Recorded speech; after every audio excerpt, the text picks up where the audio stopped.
Good afternoon, everyone. I hope that you had a fantastic weekend and that everybody's doing okay today.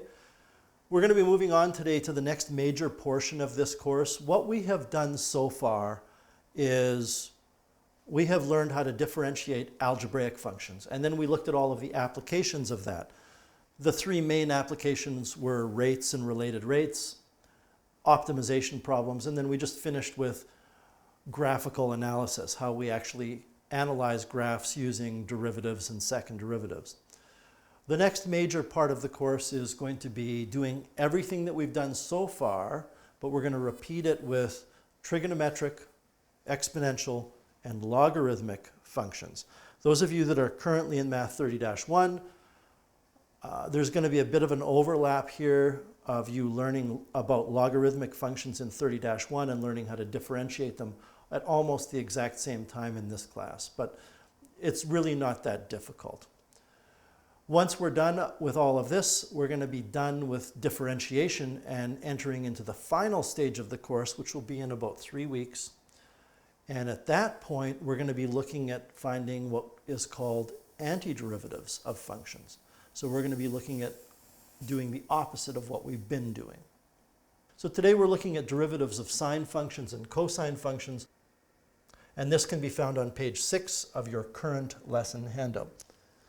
So here are the two derivatives that you need to know. The derivative of sine of x is cosine of x. Let's talk about what that means briefly. If I said to you that on the graph of the function y equals sine of x, what's the slope of the tangent at 2.68 radians? Since the derivative of sine of x is cosine of x, the slope of the tangent at 2.6 radians would be whatever cos of 2.6 radians is. In other words, cosine of x is the function you use to find the slope of the tangent to sine of x. The meaning of the derivative is still the same. It's just that it's trigonometric in nature. And it turns out that the derivative of cosine of x is negative sine of x. So those are two things that we need to know and use. Now, occasionally you are going to need to make reference to a unit circle and also to an identity sheet. And I'm not going to pull those two documents up, but I've put in the classroom folder a unit circle PDF file, and I've put a PDF file showing all of the identities. And even if this were still going on in class, I would be telling you the same thing I'm telling you now. You have access to those things at all times. You do not have to memorize anything about them in this course. So it would be a good idea for you to stop at this point and make sure that you have them in front of you or you have them opened up on your device. Let's take a look at the examples now. Example 1 gives y equals 2 sine x cos x and asks us to find dy dx. In order for us to differentiate this, we should write this explicitly as a product 2 sine x multiplied by cosine of x, because that's the only way we can differentiate it is to use the product rule. dy dx will be equal to the derivative of the first. Now what is the derivative of 2 sine x? Well, the derivative of sine x is cos x, so the derivative of 2 sine x is 2 cos x. Remember that the derivative of a constant times a function is just the derivative of the function, and then the constant gets multiplied. The constant goes along for the ride. Multiplied by the second, which is cosine of x, plus the first, which is 2 sine of x, multiplied by the derivative of the second, which is negative sine of x. So this is the derivative of the first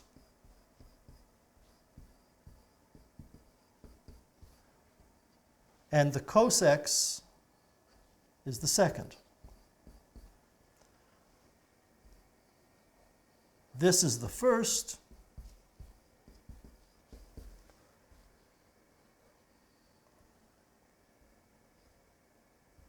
and this is the derivative of the second. Of course, this line that I'm pointing at right now is something you don't need to write. That's just me explaining it. We can simplify this a little bit. dy dx is 2 cosine squared of x minus 2 sine squared of x. And I know it's been a while, So we're looking up here when we're simplifying it, right? This is the derivative. It's been a while since many of you have worked with trigonometric identities, but I can factor a 2 out.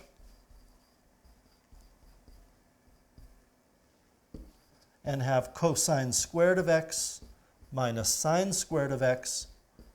And on your identity sheet, cosine of 2x is equal to cosine squared of x minus sine squared of x. So we can certainly write our derivative as 2 cosine 2x.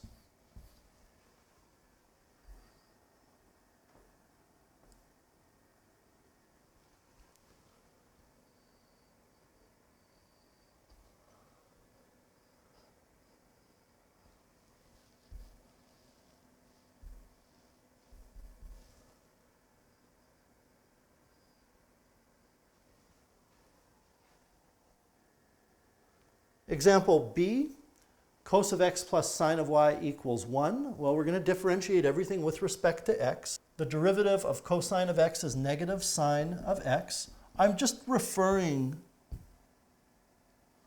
to these two formulas at the top here. The derivative of sine is cos, the derivative of cos is negative sine. Now, what is the derivative of sine of y? Well, the derivative of sine is cosine. But the chain rule says you must multiply by the derivative of what's inside. This is implicit differentiation. So if the derivative of sine of x is cos of x, the derivative of sine of y is cos of y multiplied by dy dx. And then this is equal to 0. Now we can rearrange this and write cosine y multiplied by dy dx is equal to sine of x. And we're basically done. We just have to divide by cos of y. dy dx is going to be equal to sine of x over cosine of y.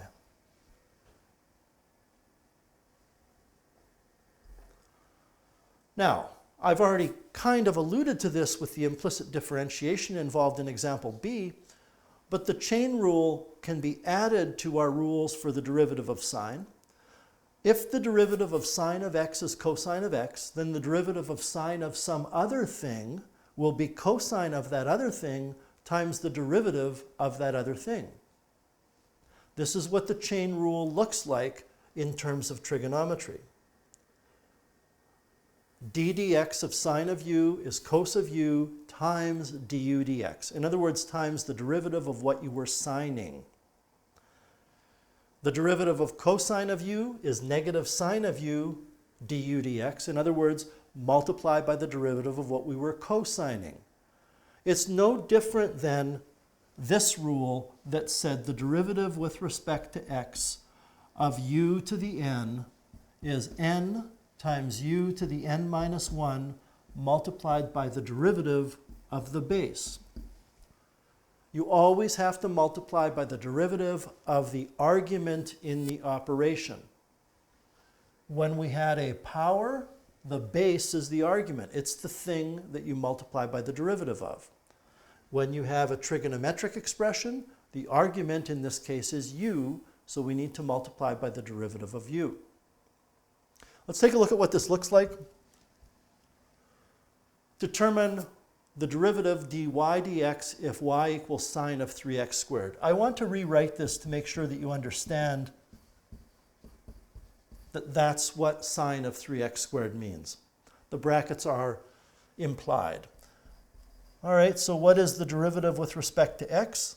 Well, this whole thing that we're looking at here is a sine, which means the derivative is the cosine.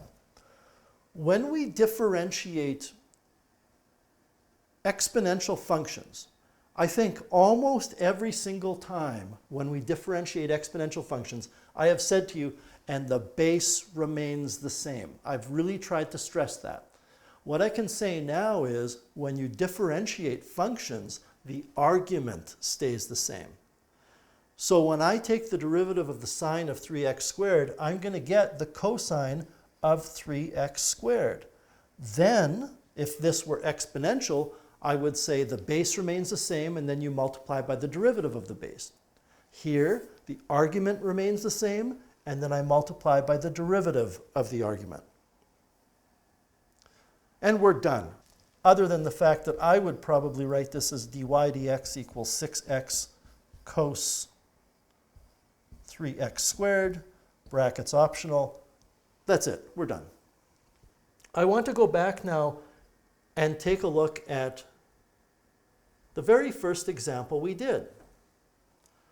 If you were to go to your identity sheet, and you may even remember this, 2 sine x cos x is equal to sine of 2x, which means I could have just written y equals sine of 2x and then found the derivative by saying the derivative of sine of 2x is cosine of 2x. Then I need to multiply by the derivative of the argument, which was 2x, and the derivative of 2x is 2. So I get cosine of 2x times 2, and if you look at all the work we did here, that's what we had for a derivative. The same thing I've kind of been telling you all along is if you can be a little crafty about things and simplify first, you can get there quicker. All right, y equals x squared cos squared of 3x minus sine squared of 3x. Well, this is equal to cosine of 6x because cos squared minus sine squared is cosine of 2 times the angle. So I can rewrite this as x squared cosine 6x and differentiate using the product rule. The derivative of the first times the second plus the first times the derivative of the second. The derivative of cosine is negative sine. Argument stays the same, then multiply by the derivative of the argument. And we're done. You would want to factor this. I can factor out a 2 and an x and be left with cosine of 6x minus 3x sine of x.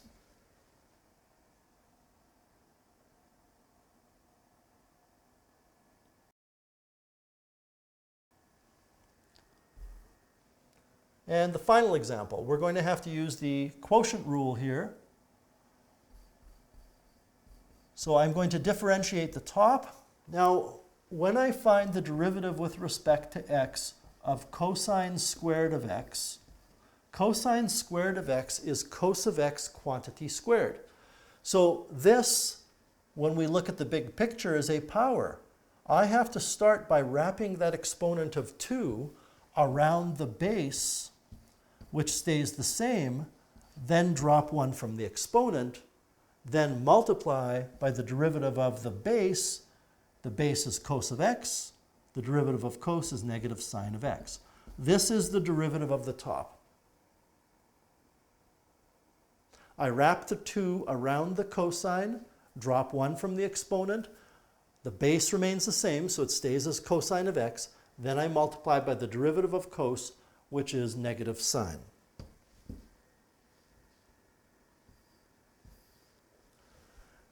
That is merely the derivative of the top.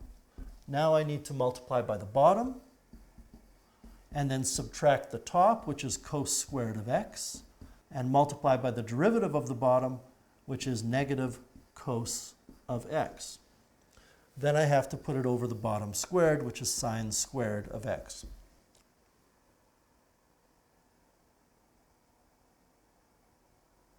Now I can simplify the top by factoring. You were always factoring. I can factor out a cosine of x. And it doesn't really matter. I think I'm going to choose to factor out a negative cos of x. That's just an option. What I'm left with is 2 sine squared of x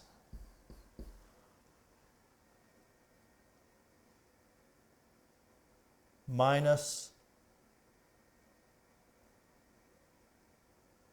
cos squared of x over sine squared of x. If you want, you can double check this by multiplying the negative cos x back in, and that's what I'm doing right now. When I multiply negative cos x times 2 sine squared, I get a 2, a cosine, a negative, and a sine squared. When I multiply the negative cos by the negative cos squared, I get positive cos cubed, which is what I had. So this is correct. And if you think you can be kind of clever and do something with what's in brackets there, I wouldn't advise it. So the derivative of sine of a quantity is cosine of that quantity multiplied by the derivative of what you were taking the sine of. The derivative with respect to x of the cosine of some item is equal to the negative sine of that item multiplied by the derivative of what you were taking the cosine of, which is that item. So the chain rule just says multiply by the derivative of the argument. So on page 313, number 1, same thing as always, take the responsibility, make a decision based on your needs of how much you think you need to do. Don't forget 2 things. Assignment number 3 is due tomorrow by 3:15 in my inbox. And there's a Google Meet tomorrow if you need some help or have any questions or need to touch base with me. Show up and I would be happy to help you out. Have a wonderful rest of the day, you guys, and we will talk to you soon.